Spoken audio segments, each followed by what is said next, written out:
कृष्ण मित्रों, मैं प्रियंका स्वागत करती हूँ आपका जीवन और आध्यात्म में। सर्वप्रथम मैं आप सबको करवा चौथ की बधाई देती हूँ और आज मैं आप लोगों के लिए लेके आई हूँ करवा चौथ की 4 पौराणिक कहानी। पहली कहानी है जो महाभारत काल की है। एक बार पांडु पुत्र अर्जुन तपस्या करने नीलगिरी पर्वत पर गए। इधर द्रौपदी बहुत परेशान थी। उनकी कोई खबर ना मिलने पर उन्होंने कृष्ण भगवान का ध्यान किया और अपनी चिंता व्यक्त की। भगवान कृष्ण ने कहा, बहन, इसी तरह का प्रश्न एक बार माता पार्वती ने शंकर जी से किया था।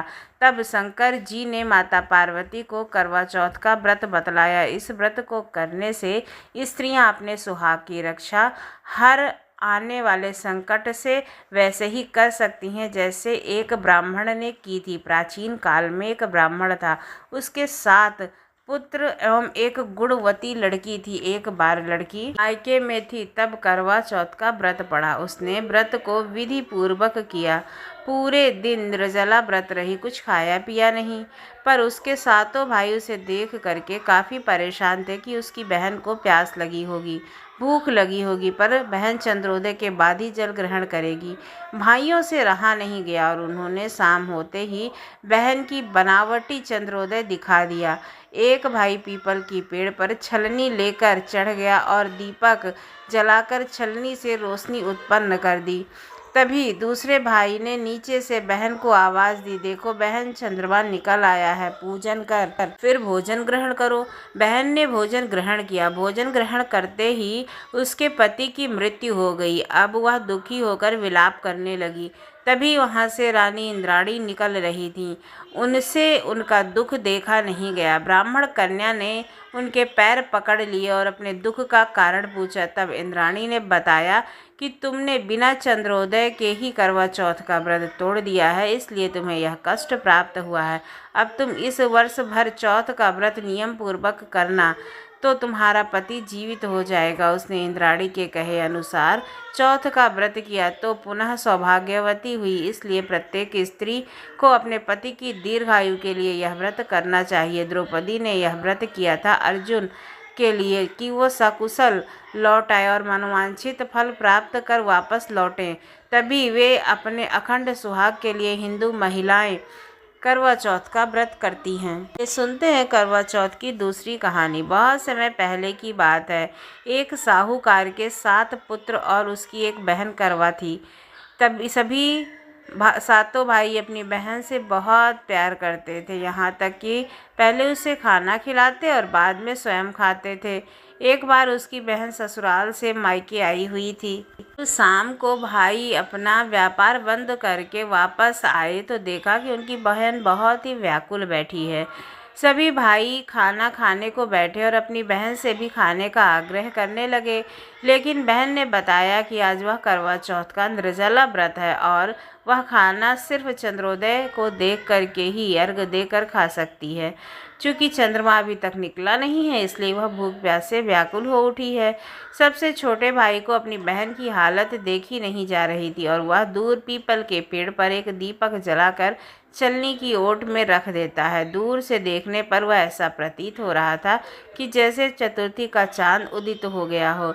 इसके बाद भाई अपनी बहन को बताता है कि चांद निकल आया है, तुम उसे अर्घ देने के बाद भोजन कर सकती हो। बहन खुशी के मारे सीढ़ियों पर चढ़कर चांद को देखती है, उसे अर्घ देकर भोजन करने के लिए बैठ जाती है। वह पहला टुकड़ा ही जैसे मुंह में डालती है कि उसे छींक आ जाती है। दूसरा टुकड़ा जब डालती है तो उसमें बाल निकल आता और जैसे ही तीसरा टुकड़ा मुख में लेने की कोशिश करती है तो उसके पति की मृत्यु का समाचार उसे मिलता है। वह यह सुनकर के बौखला जाती है। उसकी भाभी उसे सच्चाई से अवगत कराती है कि उसके साथ ऐसा क्यों हुआ। करवा चौथ का व्रत गलत तरीके से टूटने के कारण देवता उससे नाराज हो गए हैं और उन्होंने ही ऐसा किया है। सच्चाई जानने के बाद करवा निश्चय करती है कि वह अपने पति का अंतिम संस्कार नहीं होने देगी और अपने सतीत्व से उसे पुनर्जीवित करेगी। वह पूरे 1 साल तक अपने पति के शव के साथ बैठी रहती है, उसकी देखभाल करती है। उसके ऊपर उगने वाली सुईनुमा घास को वह एकत्रित करती जाती है। 1 साल बाद फिर करवा चौथ का दिन आता है। उसकी सभी भाभियां करवा चौथ का व्रत रखती हैं। जब भाभी उसके आशीर्वाद लेने के लिए जाती हैं तो वह प्रत्येक भाभी से यम सुई ले लो, पिए सुई दे दो, मुझे भी अपने जैसी सुहागन बना दो, ऐसा आग्रह करती है। लेकिन हर बार भाभी उसे अपनी भाभी से आग्रह करने का कहती है कि मतलब तुम अगली वाली भाभी से यही बात कहना, और वो चली जाती हैं। इस प्रकार जब छठे नंबर की भाभी आती है तो वह करवा उससे भी यही बात दोहराती है। यह भाभी उससे बताती है कि चूंकि सबसे छोटे भाई की वजह से उसका व्रत टूटा था, अतः उसकी पत्नी में ही ये शक्ति है कि वह तुम्हारे पति को दोबारा जीवित कर सकती है। इसलिए जब वह आए तो तुम उसे पकड़ लेना, और जब वह तुम्हारे पति को जिंदा ना करे तब तक उसे छोड़ना नहीं। ऐसा कहकर वह चली जाती है।